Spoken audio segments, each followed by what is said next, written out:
সর্বোচ্চ 7 দিন, আর একটা আল্লাহ না করুক বড় কোনো ঘটনা, আপনারা হাজার হাজার মিডিয়া সেখানে দৌড়াবেন, আমার রামেশে হারিয়ে যাবে। তার 15 দিন পরে বা 1 মাস পরে বা 5 মাস পরে আইনের ফাঁক ফোকর দিয়ে কোনো না কোনো ভাবে উনি জামিনে বের হয়ে আসবে।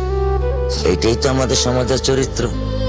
কত কোটি আইন করবেন, কত বড় আইনের বই বানাবেন, যদি আইনের প্রয়োগ না করতে পারেন।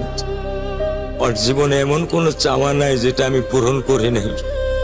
পরশুদিন বলছে, বাবা আমার একটা বোরকা কিনে দাও। আমি সাথে সাথে নিউ মার্কেট থেকে আমি 1000 টাকা দিয়ে আমার মেয়েকে বোরকা এনে দিচ্ছি।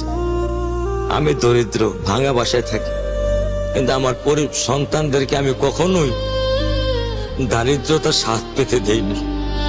আমার স্যান্ডেলটা দেখেন 3 বছর পুরাতন ছেঁড়া, কিন্তু আমি আমার স্যান্ডেলটা পাল্টাই না, সেলাই করে নেই। কিন্তু আমার বাচ্চাদেরকে আমি কষ্ট পেতে দেই না। শুধু একবার বলছে, বাবা লেচে খাবো। আমি 1 মিনিটও দেরি করিনি, 1 মিনিটও আমি দেরি করিনি। ও আমার একটা হৃৎপিণ্ড।